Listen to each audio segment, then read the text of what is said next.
Making history again here at MythVision Podcast. I got Dr. Dennis MacDonald and Dr. Richard C. Miller, and we're going into one evidence that mimesis is taking place in the Gospel of Mark, or just say the New Testament. Open your eyes and stay tuned. We're making history. Thank you, Derek, and thank you, Richard. This is going to be fun. I have only one objective for our discussion today, and that is to give textbook example of mimesis in the New Testament that qualifies for all of the criteria for mimesis criticism. And I intended to be the camel's nose under the tent, because once you grant that this kind of thing is happening in the New Testament, the other examples become more credible, even though I think this one is quite incredible and amazing. And I really value your responses to this work. The reason I take this example is that mimesis is an art as well as a science. And as with art, there's a great deal of subjectivity that's involved. Every week I get one proposal through the internet of somebody who's seen a parallel between the New Testament and Greek poetry. And almost always it's undisciplined. I credit with imagination, but not with reliability. And it's because there are no criteria discipline the judgment. So I'm going to start by having us read the criteria for mimesis criticism, which is simply an attempt to make the art of literary imitation, spotting it and interpreting it, more reasonable and more defendable. And this one, I think, is perfectly defendable. And I don't know how people are going to squirm out of this. The New Testament authors are imitating Greek poetry, and they're doing so not because they're plagiarizing, but because they're involved in cultural engagement. And they're trying to show that their social identity can be carved out against the Greek identity in a sympathetic manner. So here are the criteria. The first one is accessibility. Accessibility assesses the likelihood that the author of the later text had access to the proposed model. 2, analogy determines if other authors target the same mimetic model. 3, density of similarities. The more parallels one can posit between two texts, the stronger the case that they issue from a strategic connection. 4, order of similarities examines the relative sequencing of the parallels. If they appear in the same order, the case strengthens for mimesis. 5, a distinctive trait is anything unusual in the targeted model and the proposed borrower that flags a literary relationship. 6, interpretability asks what might be gained by viewing one text as a debtor to another. And finally, parallels satisfy the criterion of ancient recognition when one can show that readers within the culture recognized the imitation. Now, my only goal in this podcast is to apply these criteria to one narrative that appears in all 3 synoptic Gospels, Matthew, Mark, and Luke. It's the exorcism of the Gerasene demoniac as an imitation of Homer's stories of Polyphemus and Circe. So, accessibility. Was the Odyssey available to the synoptic evangelists? Listen to the words of a Greek elite, a contemporary of Mark, that Richard is going to read. Richard, Homeric epics. Yeah, Homer's epics are our baby clothes, and we nourish our minds by draughts of its milk. He stands at our side as we each grow up and share our youth as we gradually come to manhood. When we are mature, his presence within us is at its prime, and even in old age, we never weary of him. When we stop, we thirst to begin him again. In a word, the only end of Homer for human beings is the end of life. Now, obviously, that's hyperbolic. but it gives expression to what this author thinks the importance of Homer is in Greek identity. According to Dio Chrysostom, yet another Markan contemporary, quote, Homer is the first, middle, and last of Greek culture. If a Greek reader in the early Roman Empire owned a book, it likely was one or more scrolls of Homer's 24.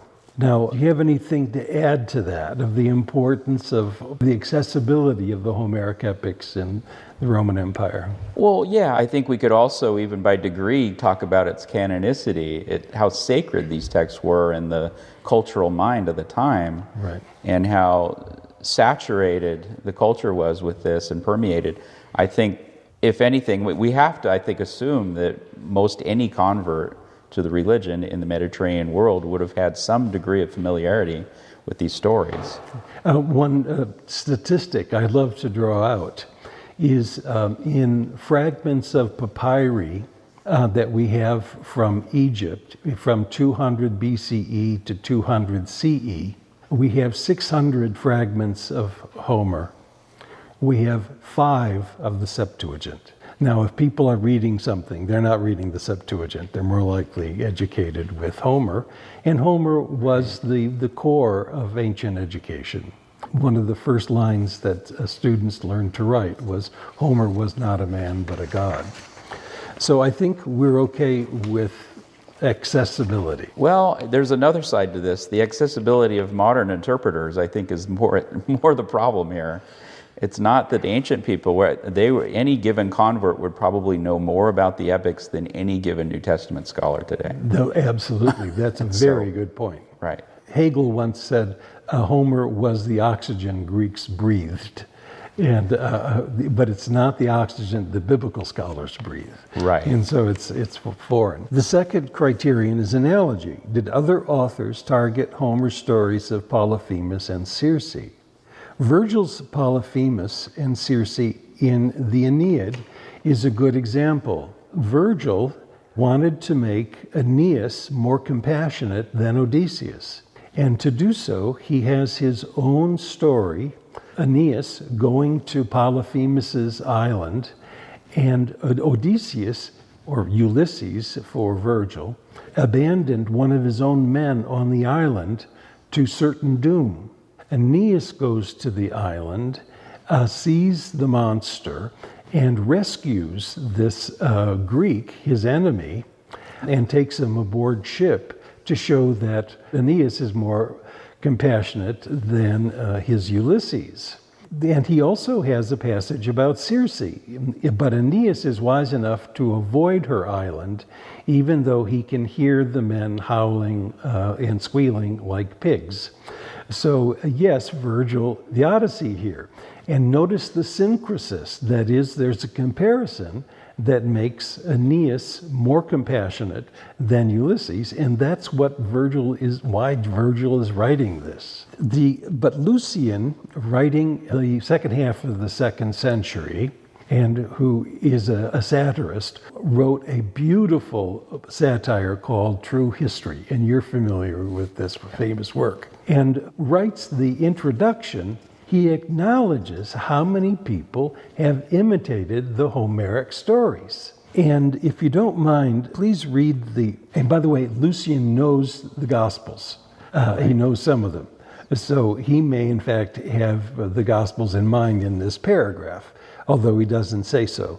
But if you'd read the paragraph, everything in my story. Yes, everything in my story is a more or less comical parody of one or another of the poets, historians, and philosophers of old, who have written much that smacks of miracles and fables. Their guide and instructor in this sort of buffoonery is Homer's Odyssey, or Odysseus, who tells Alcinous and his court about winds in bondage, one-eyed men, cannibals, and savages, also about transformations of his comrades with drugs. But my lying is far more honest than theirs, and though I tell the truth in nothing else, I shall at least be truthful in saying that I am lying. Now notice the winds of bondage is the story of Aeolus, who gives Odysseus a bag of winds, and that gets imitated in the Stilling of the Storm story. Right. Who does he have in mind with one-eyed men? Right. Cyclopes, cannibals and savages. And who does he have in mind when he talks about transformations of comrades with drugs? Right. Circe. And you have parallels to these things in the Gospel of Mark. So don't tell me there are no analogies to this story. Well, one of my favorites is in a Christian apocryphal text, the Acts of Andrew. And we can talk about that later, but it clearly is an imitation of the Circe story, including the giving of drugs, turning prisoners into swine, and Andrew plays the role of Odysseus and frees his men. Do you have any comments about analogy? Yeah, I just think this quote is wonderful. I'm a big fan of Lucian, and so it's fun to even read him.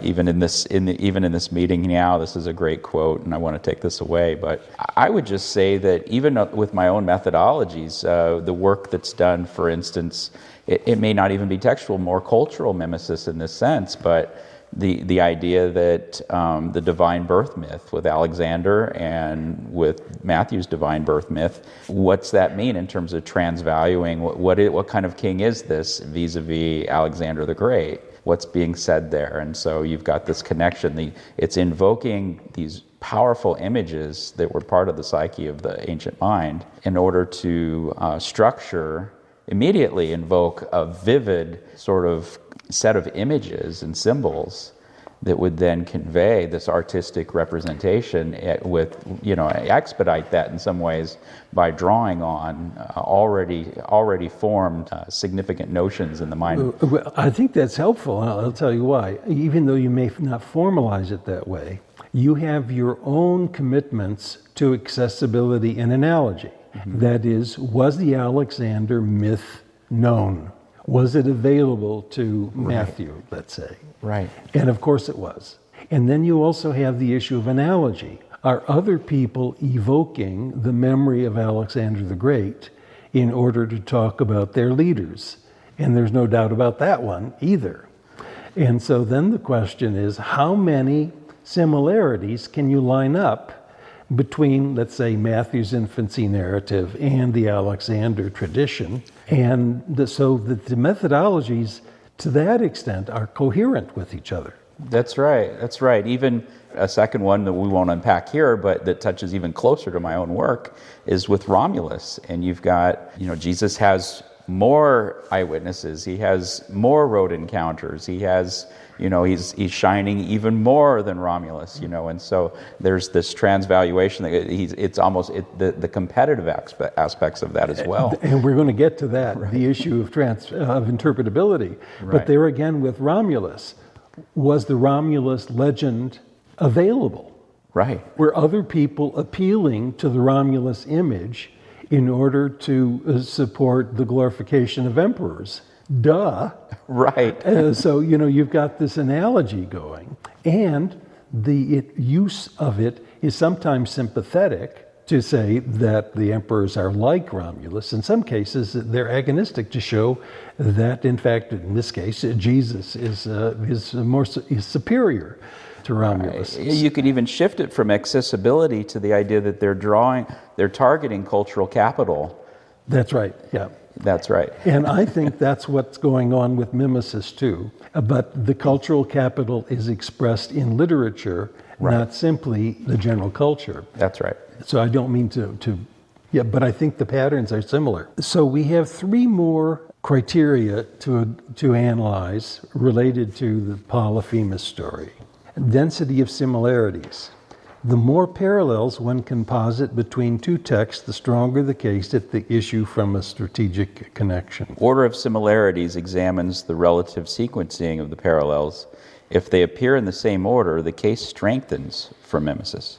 A distinctive trait is anything unusual in the targeted model and the proposed borrower that flags a literary relationship. I'm going to ask us to look at my most recent book, which is Must the Synoptics Remain a Problem? This is on page 76 of the book, and we have parallel columns with the Odyssey on the left-hand column and Mark's story of the Gerasene demoniac on the right. And I'll read the Odyssey column, and you can read the Markan one. Now, we both need to remind ourselves that the reason we're doing this is we're interested in the density of parallels, the sequence of parallels, and the unusual nature of the parallels as a part of this discipline to understand mimesis.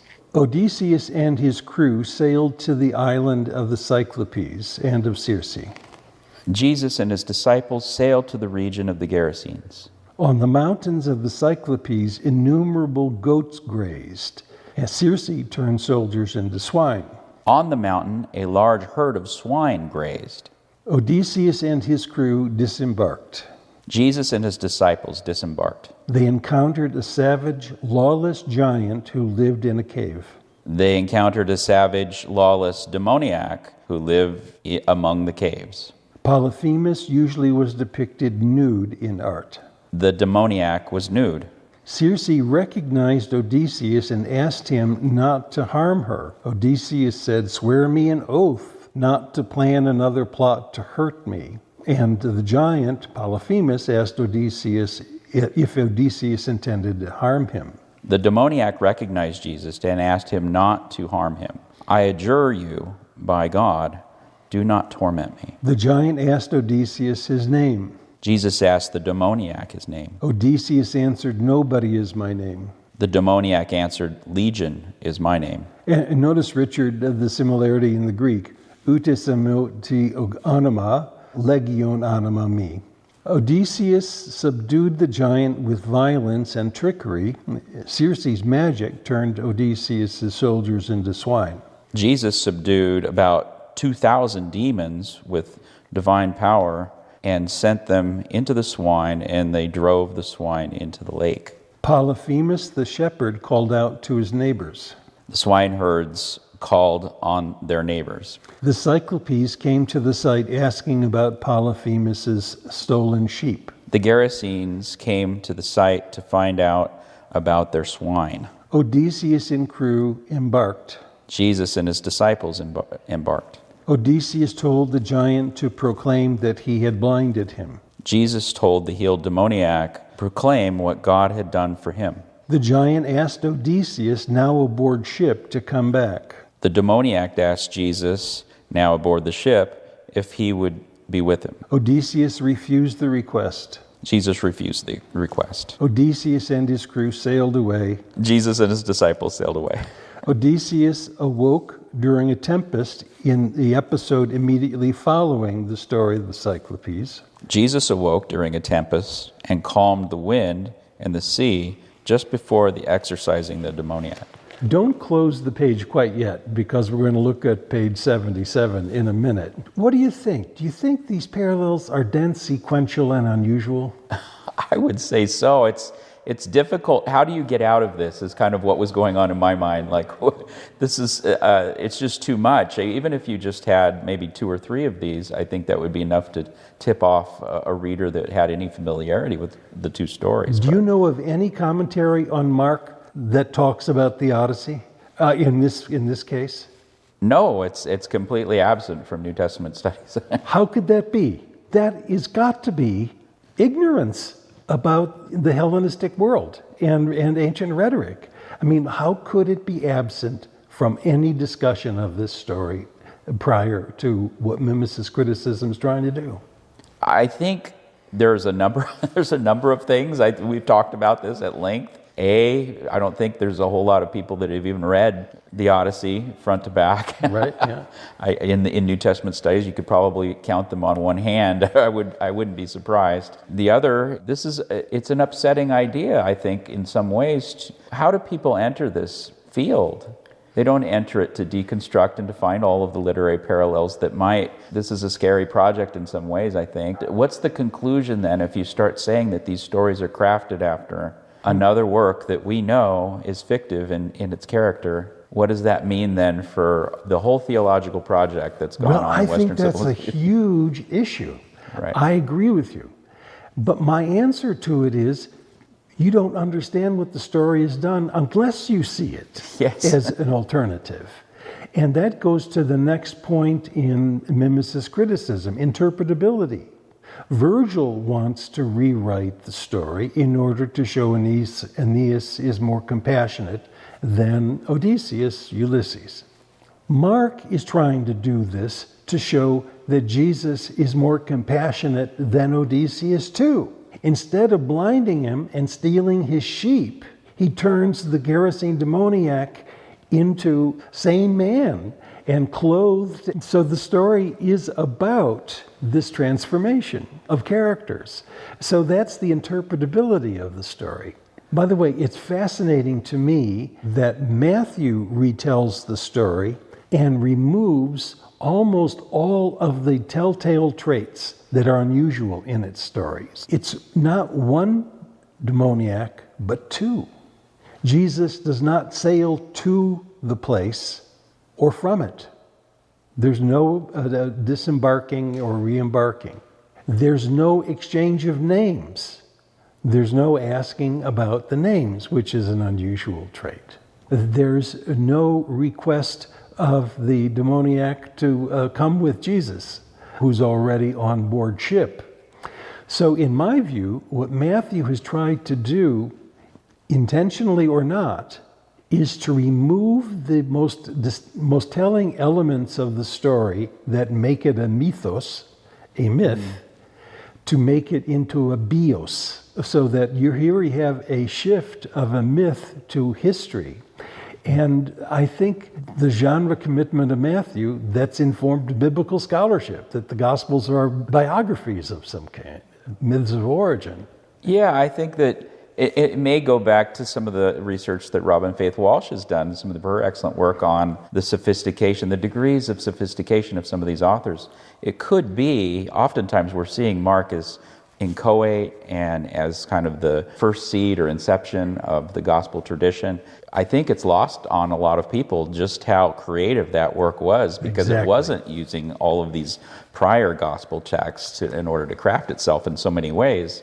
But this also suggests that Mark had a degree of literary sophistication that may have been lost on Matthew, and to some extent, or maybe Matthew didn't feel as skilled in that space, and so decided to conduct a different kind of project with that material. The Markan evangelist was brilliant and creative. I want to go back to the very first line in the Gospel of Mark. The first word in the Gospel of Mark is the word archi, and it's the origin or beginning of the good news of Jesus Christ. Now, you could say that archi means it's the beginning of the book. I don't think it is. I think it's declaring what the genre is. I'm writing an archi.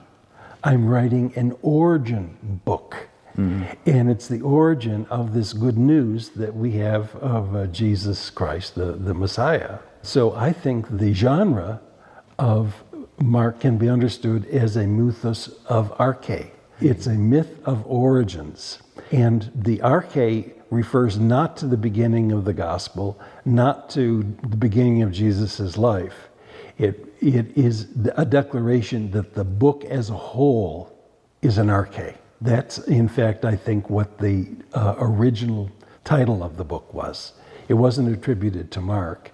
It is an arche of this good news. And I think that really changes the way we understand Mark. Yeah, he's very sophisticated. Yeah, I think that's wonderfully insightful. It's interesting how much you and I agree. I studied under you and so forth, but independently, I've drawn much the same conclusion. I think that when you're dealing with an etiological myth, a kind of a charter myth, foundation myth for this cult, Mark sees that as his project. If you add the last segment on that first verse, a son of a god, you're dealing with a demigod myth at that point. I mean, right from the beginning, he tells you right up front, he shows you his cards where this is going. And so, yeah, I think it's a charter myth for the cult. It's almost whimsical in the sense that the freedom, the literary compositional freedom that Mark seems to enjoy throughout the text. And I think that's correct. I think that he's setting what would you call it, an IT, a foundation myth. Yes, okay. Used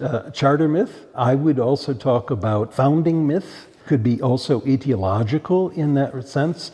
Now, I want to ask you some questions, and I know you know the answer to. Would you say that Virgil's Aeneid is a founding myth for the early Roman Empire? Absolutely. That's the whole point of it. That's the whole point of it. Right. Is he the only one who's creating founding myth? Do you think Jews are doing so too?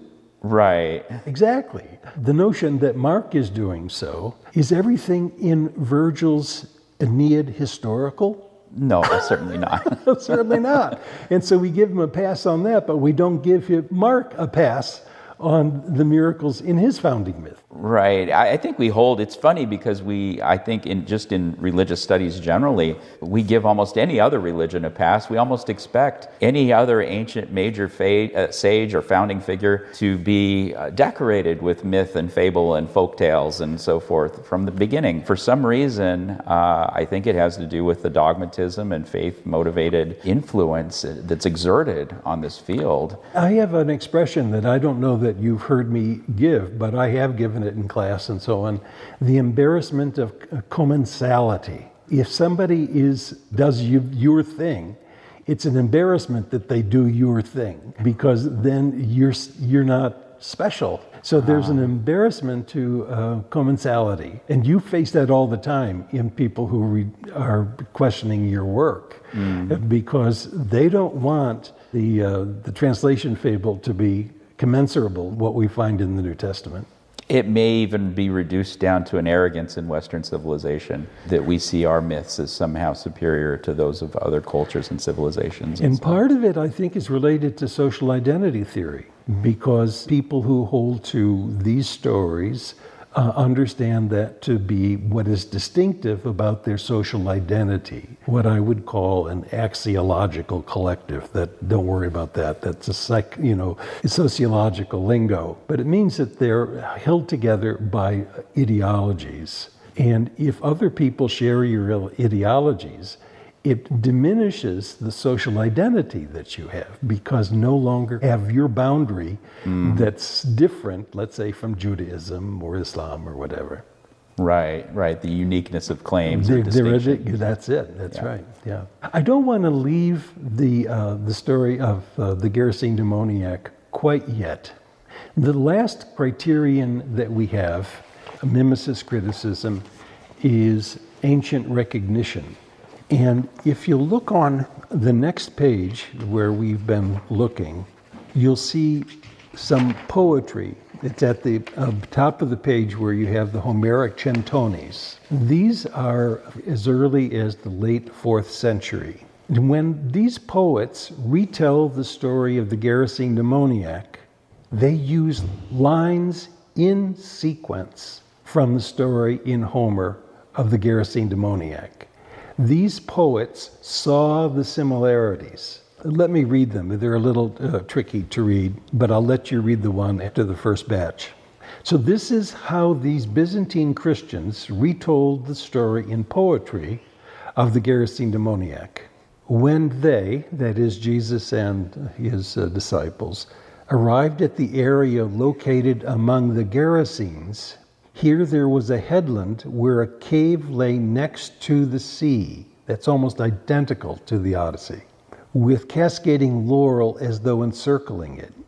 In it swine and goats rested at night, and round it a high tomb was built, with large stones set deep in the earth, with tall pines and high-foliaged oaks. Here slept a monstrous man whom a demon shepherded by himself far away. He did not engage with others, but lived apart and knew only cruel thoughts. For he had been made into a monstrosity, and was not like a man who eats bread, but like a wooded peak, of high mountains that looms larger than the rest.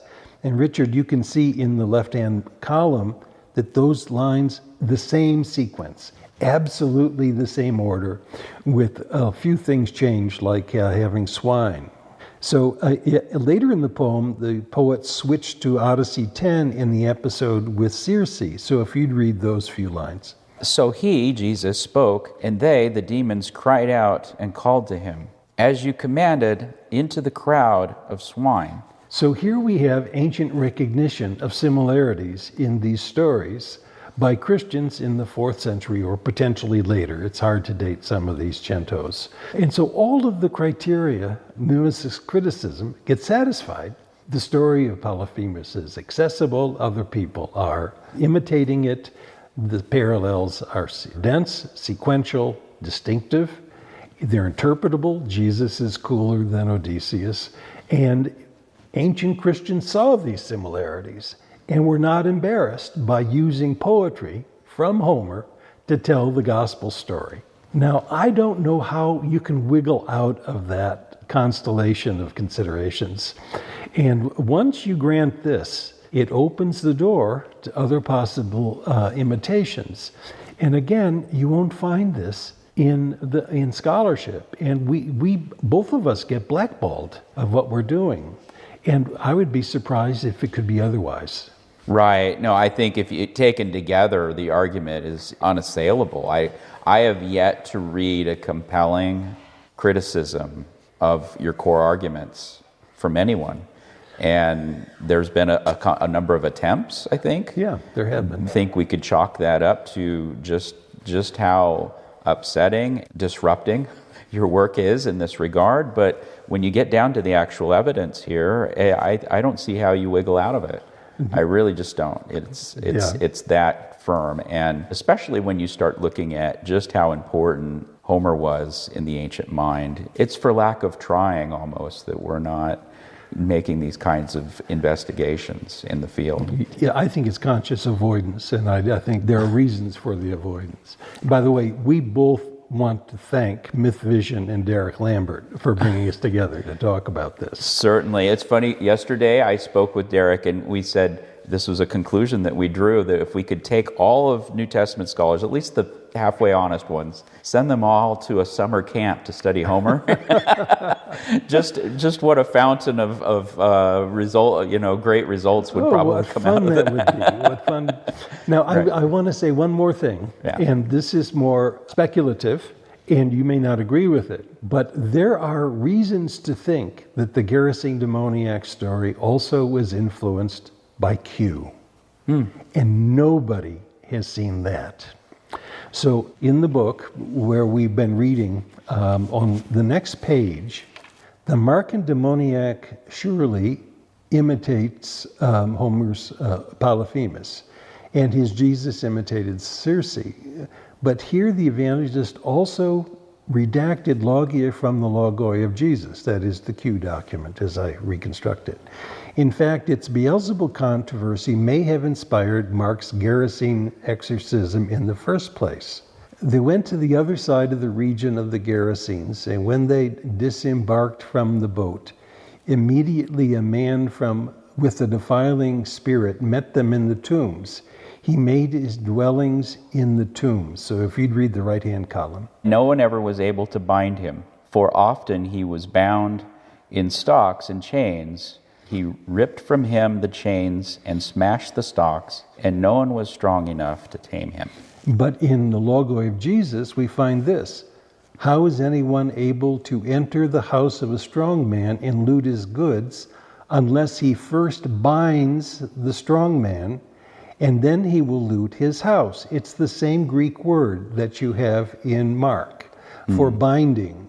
The Gerasene is a strong man who is possessed by the strong man.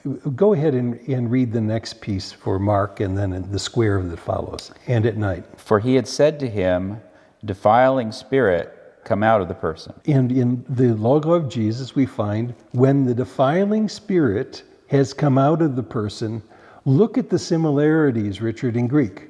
To akatherton pneuma, exulthi apo tu anthropu, is almost exactly what you find in Mark. Okay, so then you have the business about that follows. So the next square, and the defiling spirit came out.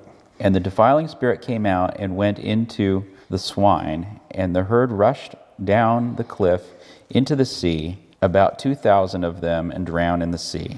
Okay, and here's the parallel in the Q document. When the defiling spirit has come out of the person, again, look, Richard, at the Greek. It's almost identical. It wanders through waterless regions looking for a resting place and finds none. The reason you find none is in places where there's no water, you don't have living bodies to inhabit. Then it says, I'll return to my house from which I came, and on arrival, it finds it swept and tidied up. Then it goes and brings with it 7 other spirits more evil than itself, and moving in, they settle there.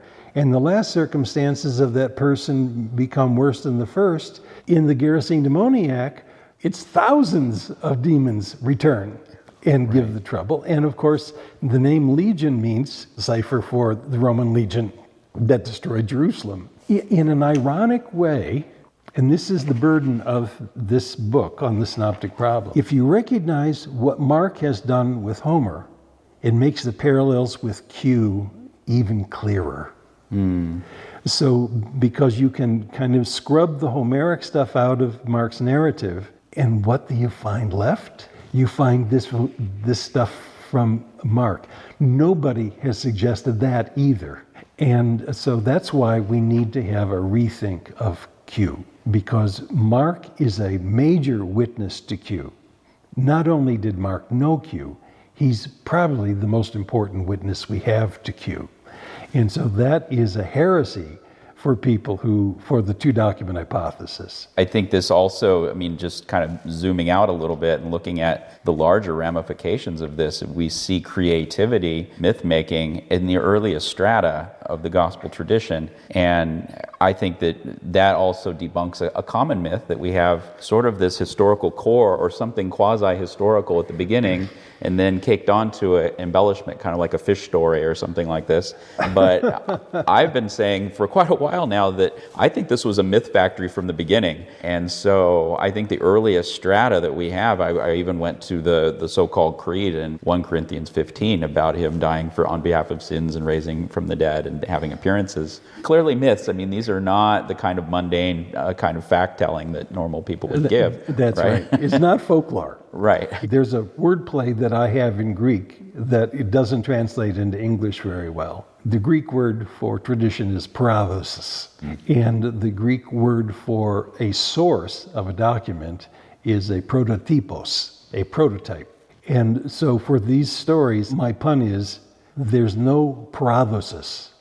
There's only a prototypos. Okay. There's not a tradition, there's a source document that gets remythologized or imitated. I'm so glad we were able to get into the Q piece, because it's a story that I think is a mimesis of Homer and a metaphrasis of Q, that is a redaction of Q that uses these elements in the narrative.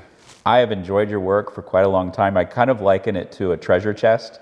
Every time I go and read something in there, I always come away with treasure. And even in this conversation I have as well. And I think it's important for us, if we want to be honest in this field and intellectually honest, I think that's our moral duty. I do too. And I also think that it's exciting for those that are willing to see it, those that are able to investigate these kinds of things with an honest pair of glasses on, then I think what we find is a fascinating journey into the depths and origins of this religion that, to me, is so much more exciting than what is traditionally gone on. That is so important, Richard. This is fun. This is fun, and it captures your imagination. It has to be disciplined imagination, as we talked about from the beginning. But I feel sorry for people who are in our field who aren't given the opportunity to be imaginative in that way and to be creative. It's a real pity.